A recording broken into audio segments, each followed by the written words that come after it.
WhatsApp everyone, welcome back to the channel. तो guys आज हम लोग क्वेश्चंस करने वाले हैं चैप्टर नंबर 9 एंड 10 के। 11 और 12 मैंने आपको कल कराए थे कुछ इंपॉर्टेंट क्वेश्चंस। जितने भी मैं क्वेश्चंस करा रहा हूँ सब बोर्ड्स में आए हुए क्वेश्चंस हैं और काफ़ी ज़्यादा चांसेस हैं इस बार भी आने के।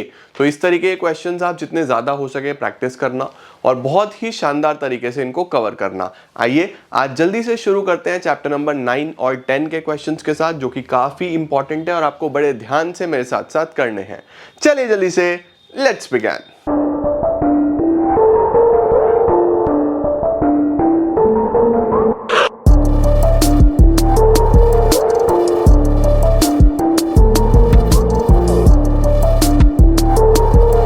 शुरू करते हैं बेटा जी। सबसे पहले कुछ इंपॉर्टेंट मल्टीपल चॉइस क्वेश्चंस। इसके अंदर हर तरीके का सवाल है, इजी, एवरेज, डिफिकल्ट, तीनों ही बेसिस के क्वेश्चंस मैंने अंदर डाले हुए हैं यहाँ पे। मल्टीपल चॉइस क्वेश्चंस में सबसे पहले आता है हमारे पास a decision to acquire new and modern plant to upgrade an old one is known as. वो कौन सा डिसीजन होता है जिसके अंदर आप नए एसेट्स खरीद रहे हो, पुराने को अपग्रेड कर रहे हो, तो उसको हम क्या बोलते हैं? Investment decision. ठीक है। ABC has debt equity ratio of 3:1। एक कंपनी का डेट इक्विटी रेशियो 3:1 है, जबकि XYZ का डेट इक्विटी रेशियो 1:1 है। Name the advantage of ABC limited will have over XYZ limited when the ROI is lower than the rate of return. इसका मतलब ये है बच्चों, आपको बोल रहा है कि जो रेट ऑफ इंटरेस्ट है वो कम है और रिटर्न ऑन इन्वेस्टमेंट ज्यादा है। तो इस एडवांटेज को क्या बोलते हैं हम लोग? इस एडवांटेज को बोलते हैं हम लोग trading on equity.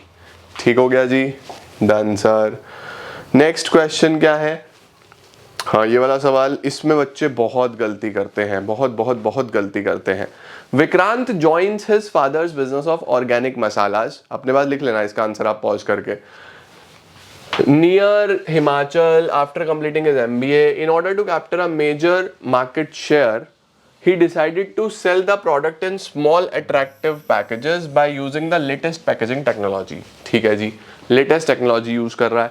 His father suggested that, उसके फादर ने सजेस्ट किया that they should hire financial consultants, consultants को हायर करना चाहिए to estimate the amount of funds, ये देखने के लिए कितने पैसे की जरूरत आएगी, कब आएगी और आप कहां से रेज करने वाले हो। ठीक है। The concept being discussed bye Vikrant father. अब देखो बहुत सारे बच्चे बस इतना ही पढ़ते हैं कि कितने पैसे की जरूरत होगी और कब होगी, अमाउंट एंड टाइमिंग। तो ये तो फाइनेंशियल प्लानिंग है, लेकिन फाइनेंशियल प्लानिंग जो कॉन्सेप्ट है, आगे क्या लिखा हुआ है देखो, लिंक्स। फाइनेंशियल प्लानिंग लिंक करता है कौन से डिसीजन को इन्वेस्टमेंट डिसीजन के साथ। तो बच्चों यहां पे बनेगा फाइनेंसिंग डिसीजन। तो जो फाइनेंशियल प्लानिंग है, financial planning links financing decision with the investment decision. ध्यान से क्वेश्चन पढ़ना है, नहीं तो गड़बड़ हो जाएगा। ठीक है, चलो यहां देखो। अब Amber limited has been experiencing a downfall in its popularity due to growing competition. Competition बढ़ रहा है, अंबर लिमिटेड पॉपुलर कम होती जा रही है। आगे लिखा हुआ है also the company doesn't see any forthcoming viable business expansion opportunities in the future. Company कोई किसी भी तरीके का ग्रोथ अपॉर्चुनिटी नहीं देख रही है। So the management has decided to declare high dividend. Management ने बोला चलो भाई डिविडेंड दे देते हैं। Identify the factor relating to dividend decision which has been described. कौन सा फैक्टर की वजह से डिविडेंड दिया गया है? Cash flow, growth, stability. Growth सीधा सीधा आ जाता है, ग्रोथ अपॉर्चुनिटी फ्यूचर में नहीं देख रहे थे वो, तो इसलिए उन्होंने डिविडेंड दे दिया। चलो भाई next, as the financial leverage of a company increases it leads to. Financial leverage अगर बढ़ता है, इसका मतलब अगर डेट बढ़ता है तो इससे क्या होगा? Number 1, decline in the cost. Debt बढ़ने से कॉस्ट कम होता है, बात तो सही है, कॉस्ट तो कम होता ही है भाई, इक्विटी कॉस्टली है, डेट कम कॉस्टली है। बट इंक्रीज इन रिस्क, सही है, मुझे तो पहला ही सही लिख रहा है। इंक्रीज इन द कॉस्ट, ये तो गलत हो गया, इंक्रीज इन कॉस्ट तो नहीं होता। बोथ इंक्रीज, ऐसा भी नहीं है। बोथ डिक्रीज, ऐसा भी नहीं है। तो first answer is the right answer. चलो जी, under which of the following conditions fix capital requirement is not likely to be low. Not likely to be low का मतलब है कि फिक्स कैपिटल रिक्वायरमेंट हाई किस में होंगे? तो सबसे पहले लिखा हुआ है raw material easily available. Easily available है तो हाई थोड़ी ना होंगे, तो ये तो नहीं है। When the labour intensive production is used, इसमें भी हाई नहीं होंगे।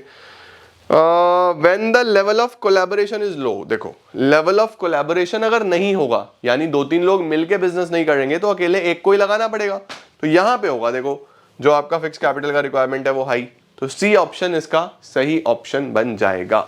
Done sir.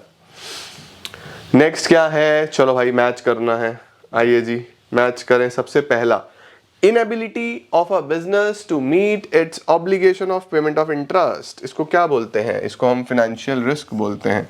1 में D कहाँ पे है, 1 में D हमारे पास एक में ही है बेटा, इसमें ही है बस, बाकी में तो है ही नहीं, तो देखो सही हो गया। फिर भी देखो आगे लिखा हुआ है सेकंड का A, ऑनर्स फंड्स और बोरोड फंड कैपिटल स्ट्रक्चर, बिल्कुल सही है। थर्ड का B, proportion of debt in the overall capital financial leverage, बिल्कुल ठीक है, तो यही बनता है ना। एग्जाम में आप एक्सपेक्ट करके चलना कि दो तो सेम होंगे ही पहले वाले, तो दिमाग तो लगवाएगा, राइट। चलो जी अब एक और मैच द फॉलोइंग, चलो भाई ये वाला आप लोग जल्दी से फटाफट से पॉज करके खुद से करो, देखते हैं आप लोग का सही होता है या नहीं होता है। फटाफट से पॉज करो और इसको खुद से करो। डन हो गया बेटा, चलो आओ चेक करते हैं सर इसका क्या सही आंसर है। पहला, high debt service coverage ratio. अगर high debt service coverage ratio है इसका मतलब इनकम बढ़िया है भाई, तो हम लोग डेट यूज कर सकते हैं। तो 1 का सी किसके अंदर है, 1 का सी तो इसके अंदर ही है ना।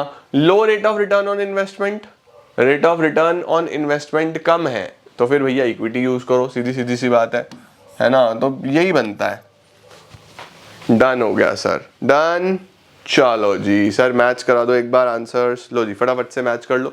Investment decision, trading on equity, financing decision, growth opportunities, decline in the cost, level of collaboration is low, 7th और 8th, ठीक हो गया।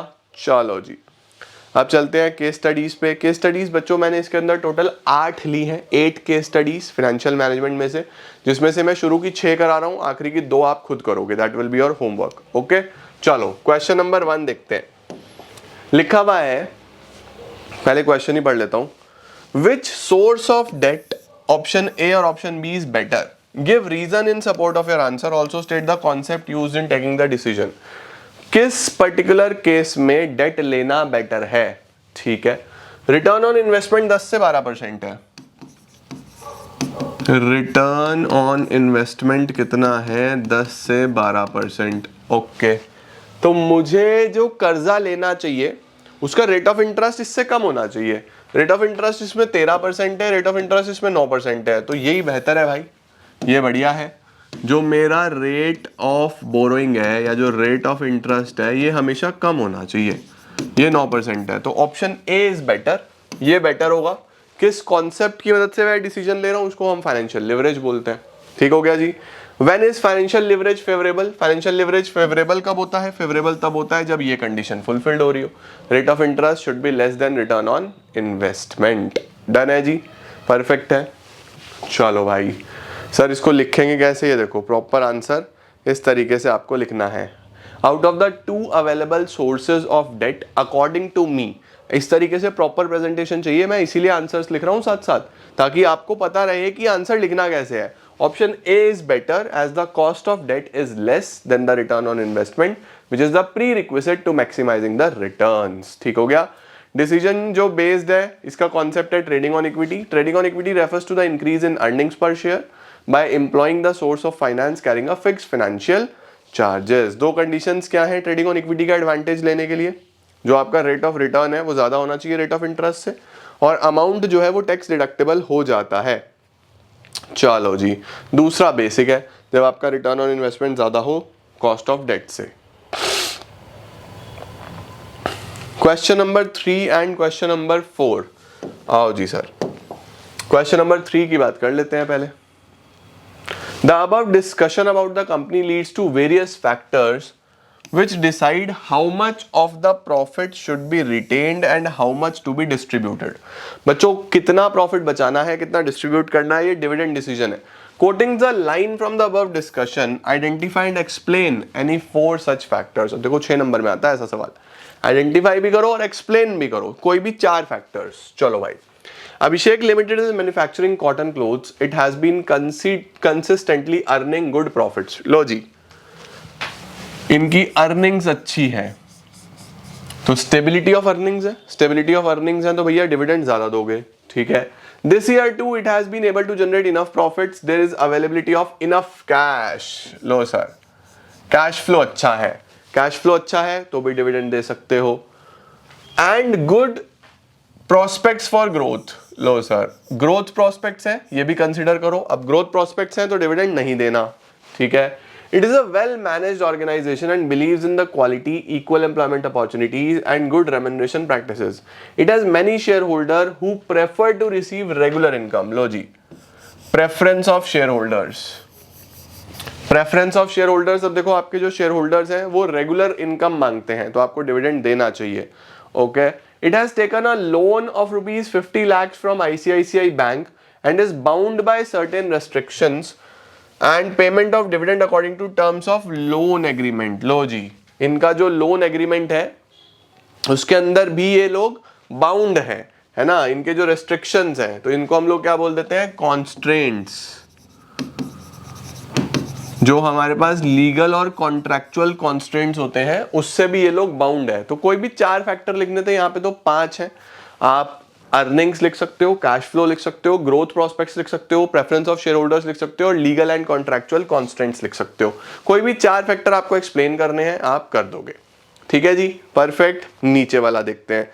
इन the context of the above case study, as a finance manager of the company with source of finance will you opt. कौन सा source आप लोगे, date लोगे या इक्विटी लोगे। देखो ध्यान रखना बच्चों, अब क्वेश्चंस इसी तरीके के आते हैं कि consider yourself as the finance manager, और अब बताओ, है ना। तो आगे देखो क्या लिखा हुआ है, explain by giving any 2 suitable reasons in support of your answers. 2 reasons भी देने हैं आपको। Why are the share holders likely to gain from the issue of debt. चलो भाई चेक करते हैं। Advitya is a company enjoying market leadership. Market leadership है इनके पास फूड ब्रांड सेगमेंट में, इसका मतलब मार्केट लीडर है, बड़ी कंपनी है। Its portfolio includes 3 categories, 3 categories है। स्नैक्स बनाते हैं, जूस बनाते हैं, कन्फेक्शनरी बनाते हैं। Keeping in line with the growing demand for packaged food, it now plans to introduce ready to eat foods, ठीक है। Therefore, company has planned to undertake investment of rupees 450 crore for its new line of business। 450 crore की investment चाहिए। As per the financial report, interest coverage ratio and return on investment is high। बहुत अच्छे, ICR high है तो ये date लेने को बोलता है, और रिटर्न ऑन इन्वेस्टमेंट भी ज्यादा है, रिटर्न ऑन इन्वेस्टमेंट भी ज्यादा है तो ये भी डेट लेने को ही बोलता है, ठीक है। Return on investment is higher, moreover the corporate tax rate is high, ठीक है। अब देखो कॉर्पोरेट टैक्स भी ज्यादा है, जितना ज्यादा टैक्स होता है उतना डेट लेने से फायदा होता है, क्योंकि डेट आपको टैक्स बचा के देता है ना। तो हमारे पास टैक्स भी एक फैक्टर हो सकता है जो फेवर करेगा डेट को, ओके। तो फाइनेंस मैनेजर आप हो, आप बताओ जरा कि क्यों आप किस चीज को फेवर करोगे। तो हम बोल देंगे भैया हम डेट को फेवर करेंगे। क्यों? क्योंकि एक तो इंटरेस्ट कवरेज रेशियो अच्छा है तो डेट का advantage low, return on investment अच्छा है तो आप ट्रेडिंग ऑन इक्विटी का एडवांटेज ले सकते हो, टैक्स रेट बेसिकली ज्यादा है फिलहाल तो टैक्स बचाने की जरूरत है, तो जो डेट होता है वो हमारे पास टैक्स डिडक्टेबल होता है। इंटरेस्ट P&L के डेबिट में एज अ खर्चा ट्रीट होगा, प्रॉफिट कम आएगा तो प्रॉफिट पे टैक्स भी कम देना होगा, right. Why the share holders of the company likely to gain. Shareholders क्यों गेन करेंगे? क्योंकि हम लोग कॉन्सेप्ट यूज कर रहे हैं, कौन सा, रिटर्न ऑन इन्वेस्टमेंट हमारे पास ज्यादा है, रेट ऑफ इंटरेस्ट हम लोग कम यूज करेंगे। परफेक्ट है जी। देखो सर आंसर नंबर 3 में 5 फैक्टर्स आ गए, आपको कोई 4 बताने थे। Growth, stability of dividend, legal restrictions, restrictions in loan agreement, liquidity. Perfect. और इसके अंदर हम लोग क्या बोलेंगे? I will opt for debt. Debt को ऑप्ट करूंगा, क्यों? इंटरेस्ट कवरेज रेशियो भी सपोर्ट कर रही है, टैक्स रेट भी सपोर्ट कर रहा है, ठीक है जी। चलो भाई क्वेश्चन नंबर 5 एंड 6 ये मैं कराऊंगा, 7th एंड 8th आप खुद करोगे। आओ चलो अब जल्दी से चेक करते हैं। Identify the type of financial service that Subhash has offered to Bhuvan. अच्छा जी, सुभाष ने कोई सर्विस दी है क्या? देखते हैं, आ जाओ। Bhuvan inherited a very large area of agriculture land in Haryana after the death of his grandfather. ठीक है भाई, भुवन के पास जमीन आई है, He plans to sell this piece of land and use the money to set up small scale paper factory to manufacturers all kind of stationery items from recycled paper. ठीक है जी, कागज का बिजनेस करना चाहता है. Being an amateur in business, he decides to consult his friend Subhash. Okay, अपने दोस्त को बुलाया जो एक फाइनेंशियल कंसल्टेंसी में काम करता था. Subhash helps him to prepare a blueprint. Subhash ने उसको पूरा ब्लूप्रिंट बना के दिया बिजनेस ऑपरेशंस का, सेल्स फॉरकास्ट के बारे में. Based on these estimates he has gone to assess his fixed and working capital. उसने ये भी बताया कि तेरे को कितने पैसे की जरूरत होगी, कितना फिक्स कैपिटल चाहिए, कितना वर्किंग कैपिटल चाहिए. तो कौन सा फाइनेंशियल सर्विस है जो सुभाष ने दिया है भाई? पूरी फाइनेंशियल प्लानिंग करके दी है. तो जो इसने सर्विस दी है that is financial planning. Any 4 points of importance. Financial planning की 4 इंपॉर्टेंस लिखनी है. कोई भी 4 इंपॉर्टेंस, बहुत सारी हैं, 6-7 है, कोई भी 4 जो आपको याद हो आप यहाँ पे लिख सकते हो. ओके चलो, यहाँ क्या लिखा हुआ है? Comment upon the working capital needs of the company. देखो इस तरीके का क्वेश्चन जरूर आएगा कि बताओ इस कंपनी को वर्किंग कैपिटल ज्यादा चाहिए, कम चाहिए, फिक्स कैपिटल कम चाहिए, ज्यादा चाहिए, तो आपको पता होना चाहिए. Identify the other factors mentioned in the paragraph which are likely to affect the working capital requirement of the business. पहले तो आप ये बताओ कि वर्किंग कैपिटल कम चाहिए, ज्यादा चाहिए. आओ चलो देखते हैं. After pursuing a course in event management, Kajal और उसका brother Kamal promoted an event management company under the name Khushi entertainment private limited. अच्छा जी, इवेंट मैनेजमेंट कंपनी है भाई. अब देखो अगर इवेंट मैनेजमेंट कंपनी है तो सर्विस प्रोवाइडर्स है. सर्विस प्रोवाइडर्स है तो इनको इन्वेंट्री मेंटेन करना नहीं. इन्वेंट्री मेंटेन करना नहीं तो इस सिनेरियो में वर्किंग कैपिटल तो इनको कम चाहिए होगा. सर्विस प्रोवाइडर्स को वर्किंग कैपिटल कम चाहिए होता है भाई. ठीक है. They strive together as dedicated and dynamic professionals managing different kinds of formal and informal events across all the major cities in India. They design the event idea and coordinate the different aspects of the event to make it a grand success. As a policy, they take 50% of the payment as advance from the clients before the start of an event and receives the balance after the successful completion of the event. लो भाई, इनको advance भी मिलता है. इसका मतलब इनका जो credit है, जो पैसा है, वो जल्दी वापस आ जाता है. 50% तो पहले ही ले लेते हैं, 50% बाद में लेते हैं. तो क्रेडिट भी एक ऐसा फैक्टर है जो कंसीडर करना चाहिए जब भी हम वर्किंग कैपिटल की बात करते हैं. फिलहाल इनका जो रिक्वायरमेंट है वो कम होगा और जो दूसरा फैक्टर आ रहा है वो मैं क्रेडिट के बारे में बोलूंगा आप लोग को. ठीक है जी. देखो सबसे पहला, financial planning is the service that Subhash has offered. 4 points कोई भी लिख सकते हो. इधर लिखा हुआ है देखो, the working capital requirements of Khushi will be relatively less as they are engaged in providing event management services where there is no need to maintain inventory. Other factor mentioned in the paragraph which is likely to affect the working capital requirement is credit availed. उनको उधार मिलता है या नहीं मिलता है, पैसा मिलता है या नहीं मिलता है. Since as a policy they take 50% of the payment as advance before the start of event, their requirement of working capital is reduced. ठीक हो गया बेटा. तो ये था हमारे पास एक और सवाल. 2 क्वेश्चंस लो, जल्दी से फटाफट से वीडियो पॉज कर लो और अपने हिसाब से इनके आंसर्स लिख लेना. फटाफट से वीडियो पॉज करके इनके आंसर्स अपने पास अपनी कॉपी में लिख लो. ये आपको खुद करने हैं. हो गए जी, हो गए. अब आप अपने आंसर्स को मैच कर सकते हो कि आपने सही लिखा है या कुछ ना कुछ गड़बड़ करी है. ठीक हो गया. तो ये थे बच्चों हमारे पास फाइनेंशियल मैनेजमेंट के कुछ क्वेश्चंस. अब हम लोग क्विकली चलते हैं फाइनेंशियल मार्केट्स के क्वेश्चंस की तरफ और फिर आज की क्लास को समाप्त करते हैं. तो चलो यार स्टार्ट करते हैं जल्दी से इसके एमसीक्यूज के साथ. इसके अंदर से ज्यादा क्वेश्चन नहीं आते. ज्यादा क्वेश्चंस जो आपको आएंगे वो फाइनेंशियल मैनेजमेंट से ही आएंगे. फाइनेंशियल मार्केट्स में से सेबी बहुत इंपॉर्टेंट है, मेनली ये, और मार्केट्स के बारे में पता होना चाहिए बस. तो देखो क्या है. Raghav's friend Raman works as a CA in Solutions Limited. Raman, in meeting with the board of directors of the company, came to know that firm would soon be declaring a bonus issue, which would result in increase in the price of shares. Considering this, Raman advised Raghav to purchase the shares of Solutions Limited, who acted on his advice and bought the shares before time. अब देखो अंदर की खबर बाहर दे रहा है ना. Which function of SEBI can control such malpractices? तो ये जो इनसाइडर ट्रेडिंग हो रही है ना, ये इनसाइडर ट्रेडिंग अलाउड नहीं होती है. SEBI इस चीज को अलाउ नहीं करता है. तो SEBI ये पकड़ लेगा, इनसाइडर ट्रेडिंग को रोक देगा और इसके ऊपर पेनल्टी लगा देगा बढ़िया वाली, ठीक है। तो सेबी कौन सा फंक्शन परफॉर्म करे यहाँ पे? प्रोटेक्टिव फंक्शन, क्योंकि आम आदमी की राइट्स को प्रोटेक्ट करना है यहाँ पे mainly. Stock exchange works as a mechanism for valuation of securities through the forces of demand and supply. Okay, valuation का मतलब क्या होता है? डिमांड सप्लाई से प्राइसिंग लगाना। कौन सा फंक्शन है जो स्टॉक एक्सचेंज परफॉर्म कर रहा है? That is pricing of securities. ठीक है जी, परफेक्ट है। चलो सर,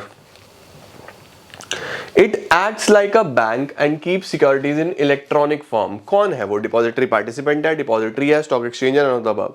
डिपॉजिटरी, जितनी भी सिक्योरिटीज इलेक्ट्रॉनिक फॉर्म में होती है वो डिपॉजिटरी के पास होती है बच्चों। नेक्स्ट आता है मैच द फॉलोइंग। ओ भाई, मैच करना चालू करते हैं। A custodian of securities in electronic form, depository.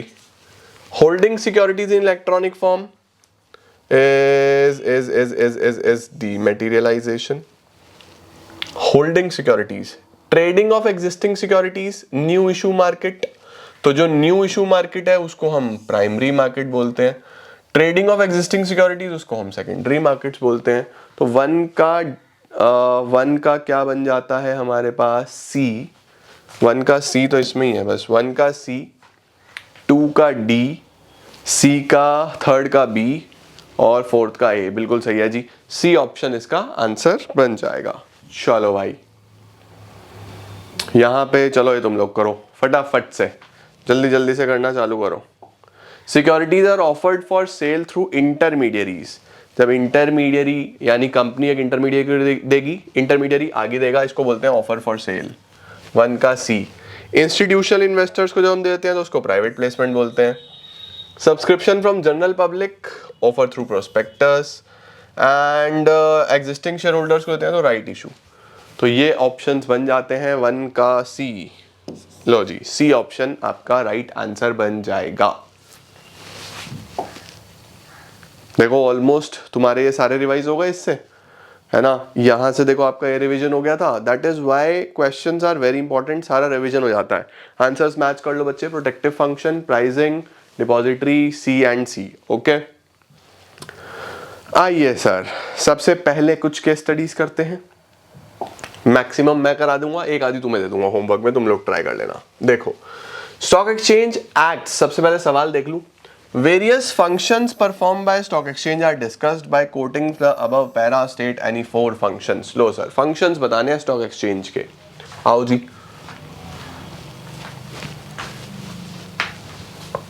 It gives investor the chance to disinvest and reinvest. Low sir, investor disinvest भी कर सकता है और वो री इन्वेस्ट भी कर सकता है। इसका मतलब इन्वेस्टर को क्या मिल रहा है यहाँ पे? Flexibility, flexibility to financial assets, है ना। या फिर आप इसको लिक्विडिटी भी बोल सकते हो, कई बुक्स में लिक्विडिटी लिखा हुआ है। The markets provide liquidity to financial assets, ठीक है। थ्रू दिस प्रोसेस, ठीक है जी, to ensure investing public gets a safe and fair deal, safety of investments, safety of investments के बारे में बात करी हुई है, ठीक है। Ownership by regulating new issues, better practices and taking steps in educating the public about education की भी बात हो रही है बच्चों। तो spreading of equity cult,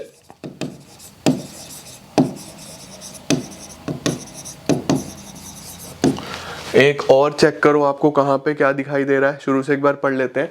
stock exchange acts as a regulator of the security markets. It continuous market where the securities are bought and sold. Investor the chance to disinvest and reinvest. Through this process of disinvestment and reinvestment, savings get channelized into the most productive investment avenues, ठीक है। To ensure the investing public gets a safe and fair deal in the market, the membership of stock exchange is well regulated, है ना। well regulated का मतलब है कि proper rules और regulations के साथ काम होता है। and its dealing are very well defined according to existing legal framework, बिल्कुल सही है। safety of transactions की बात हो चुकी है। it also ensure wider share of ownership by regulating new issues, better practices and taking effective steps in educating public about the investments. तो बस हम यहाँ से ये एक पॉइंट देख सकते हैं कि जो आपकी सेविंग्स है वो most productive investment upon avenues में लग रही है ना। तो इकोनॉमिक ग्रोथ हम लोग कंसिडर कर सकते हैं इसके अंदर। परफेक्ट, ये 4 फैक्टर्स हैं जो मुझे दिखाई दिए यहाँ पे। ओके चलो भाई, अगला क्या होता है? इन the context of above case identify the 2 different types of capital markets being referred. 2 तरीके की कैपिटल मार्केट्स। अब देखो लाइन बाद में पढ़ेंगे। कौन सी 2 प्रकार की कैपिटल मार्केट्स होती हैं?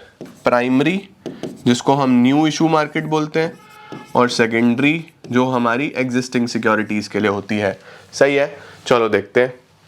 Arsh started an online portal for stock trading under the name Investment Guru. He met his school friend Ajay after a long time in bank, where Ajay had come to open a Demat account. Arsh urged Ajay to invest in the forthcoming IPO. Low sir, IPO में invest करने को बोल रहा है, तो यहाँ पे आपकी प्राइमरी मार्केट की बात हो रही है। Ajay was inclined to buy existing securities. Ajay existing securities buy करने की बात कर रहा है, तो सेकेंडरी मार्केट की बात हो रही है। इसका मतलब ये हो गया कि अर्श तो बता रहा है प्राइमरी मार्केट के बारे में, और अजय जी जो बात कर रहे हैं वो बात कर रहे हैं सेकेंडरी मार्केट के बारे में। आपको बोल रहा है कोई भी 4 डिफरेंसेस लिख दो, तो बेटा जी आप कोई भी 4 डिफरेंसेस जो आपको याद हो आसानी से लिख के आ सकते हो। मैंने पूरे डिफरेंसेस बड़े अच्छे से पढ़ाए हैं, ठीक है। लो जी, इसका स्क्रीनशॉट लेना ले लो, फिर आंसर्स मैच कर लेंगे। डन सर लिखना कैसे है? लो जी, कौन कौन से आंसर्स हैं? प्रोवाइडिंग लिक्विडिटी बता दिया मैंने, सेफ्टी बता दिया, इकोनॉमिक ग्रोथ बता दिया, स्प्रेडिंग ऑफ इक्विटी कल्ट बता दिया। बढ़िया हो गया। प्राइमरी मार्केट सेकेंडरी मार्केट, उनका डिफरेंस ये भी हमने डिस्कस कर लिया। आओ सर, अगला सवाल क्या है? नेक्स्ट क्वेश्चंस की बात करते हैं। In the context of the above state the purpose of setting up of SEBI.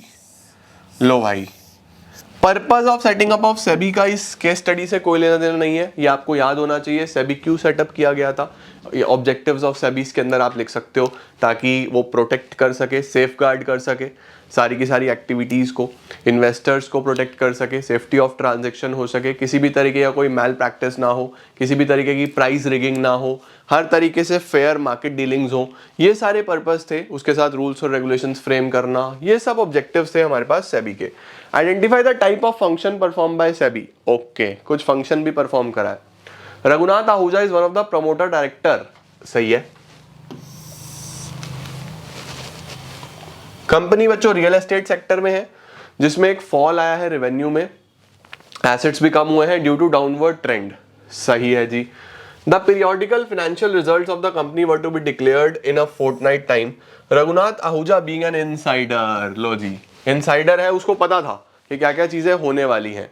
उसने क्या करा, अपना मेजर पोर्शन बेचा, क्योंकि उसको पता था कि जब रिजल्ट्स आएंगे, वो तो इनसाइडर था, उसको तो पता था रिजल्ट्स क्या आए हैं, तो नुकसान होगा, तो पहले ही बेच दिए उसने। ठीक है जी। Moreover he doesn't inform the securities and exchange commission about the dealings. उसने छुपा के रखा, उसने बताया भी नहीं कि उसने कौन कौन सी डीलिंग्स करी हुई हैं। On conducting a probe. लो सर, इंक्वायरी बिठा दी, सेबी ने इंक्वायरी बिठा दी। तो बच्चों जब भी सेबी इंक्वायरी बिठाता है, तो सेबी कौन सा फंक्शन परफॉर्म कर रहा है? रेगुलेटरी फंक्शन परफॉर्म कर रहा है, रेगुलेटरी फंक्शन परफॉर्म कर रहा है। Raghunath Ahuja guilty of insider trading. लो जी, इनसाइडर ट्रेडिंग के गिल्टी पाए गए। As per the law, company directors, official, any individual with the stake of 10% और more in the company are considered to be insiders, और उनको अपनी रिपोर्ट देनी ही पड़ती है। तो भैया बहुत सारे बच्चे इसके अंदर प्रोटेक्टिव फंक्शंस लिखाते हैं कि सेबी ने प्रोटेक्टिव फंक्शन परफॉर्म करा है। बेटा प्रोटेक्टिव फंक्शन में तो सेबी प्रोहिबिट करता है इनसाइडर ट्रेडिंग को। यहाँ पे ये पकड़ा गया है, पकड़ा गया तो सेबी ने इंस्पेक्शन किया, इंस्पेक्शन किया तो कौन सा फंक्शन परफॉर्म किया? Regulatory function. ठीक हो गया, परफेक्ट है जी। Done sir. नेक्स्ट क्या है? Identify the type of function perform by SEBI. लो जी, फिर से सेबी का फंक्शन, चलो ये तुम लोग बताओ। The stock market regulator SEBI has initiated a certification program for all the market intermediaries. लो जी, सर्टिफिकेशन प्रोग्राम चालू करा है सभी इंटरमीडियरीज के लिए। People associated with the stock market will have to obtain a qualifying certificate. The National Institute of Security Market, a trust formed by SEBI, is tasked with certification program. उनकी training हो रही है basically, उनको certificates दिया जाएंगे. तो यहाँ पे तो भैया डेवलपमेंटल फंक्शन है, यहाँ पे तो डेवलपमेंटल फंक्शन परफॉर्म किया जा रहा है. तो यहाँ पे रेगुलेटरी, यहाँ पे डेवलपमेंटल. फिर भी कोई रीजंस बताने हैं सेटिंग अप ऑफ सेबी के, ये सेम ऊपर वाले ही आप लिख सकते हो. ठीक हो गया बच्चों. ऊपर इनसाइडर ट्रेडिंग आया था एमसीक्यू में, वो प्रोटेक्टिव फंक्शन था. यहाँ पे आपका डेवलपमेंटल फंक्शन आ गया, रेगुलेटरी फंक्शन आ गया, ऊपर टाइप ऑफ मार्केट्स का क्वेश्चन आ गया. देखो चैप्टर पूरा का पूरा कवर होता है ना. मैंने बहुत सोच समझ के क्वेश्चंस डाले हैं बच्चों, ताकि आपको दिक्कत ना आए बिल्कुल भी. लो जी, रेगुलेटरी फंक्शंस, ये रीजंस आ गए. डेवलपमेंटल फंक्शंस, और ये सेबी के रीजंस आ गए. लो सर, लास्ट क्वेश्चन बेटा जी, ये वाला क्वेश्चन आप ट्राई करो. ये मैं आपको देता हूं, पॉज करो, दिस इज योर होमवर्क, खुद करो. चलो जल्दी से फटाफट से. क्या सवाल है? Identify and explain the various documents mentioned above issued to Dev during the process of screen based trading. Screen based trading का मतलब होता है ऑनलाइन ट्रेडिंग करी, तो कुछ डॉक्यूमेंट्स दिए गए, इसमें ढूंढो कौन कौन से डॉक्यूमेंट्स हैं और वो बताओ. उसके बाद आपको बोल रहा है 2 फेसेस बताओ जो सेटलमेंट प्रोसेस में होते हैं. 2 फेसेस तो बच्चों मैं आपको वैसे ही बता देता हूं. एक पे इन डे होता है सेटलमेंट में, और एक पे आउट डे होता है. तो आपको ये बहुत अच्छे से पता होने चाहिए कि सेटलमेंट में 2 फेसेस होते हैं, एक पे इन डे और एक पे आउट डे. डन है? सही है. खुद करना है, आपका होमवर्क है. चलो भाई, ये आपका फाइनल इसका आंसर आ गया. Order confirmation slip, trade confirmation slip और कॉन्ट्रैक्ट नोट, ये है. पे इन डे, पे आउट डे मैंने आपको बता दिए. इसी के साथ लेडीज एंड जेंटलमैन, हमारा चैप्टर नंबर 9 और 10 भी समाप्त होता है. 11, 12 मैंने आपको पहले करा दिया. हमें इन 2 दिन में पार्ट बी रिवाइज करना था. आई होप आपका पूरा रिवाइज हो गया है. अगर नहीं हुआ है बच्चों तो कल संडे है, प्लीज कल बैठ के रिवाइज कर लेना. मैं शेड्यूल में डालना भूल गया था, कल कोई भी वीडियो नहीं आएगा. कल आपको सिंपली बैठ के रिवीजन करना है. जो मैंने इंडियन इको का पार्ट बोला हुआ है वो मैं परसों से यानी मंडे से आपको अपलोड करूंगा. Alright, all the very best everyone. आप लोग उतना ही पार्ट रिवाइज कर लो, पार्ट बी बिजनेस स्टडीज का, और इंडियन इको का जो पार्ट बोला है वो भी रिवाइज कर लेना. बाकी चीजें कंटिन्यू करते हैं. I am gonna see you all super soon. Till then see ya, take care, bye bye.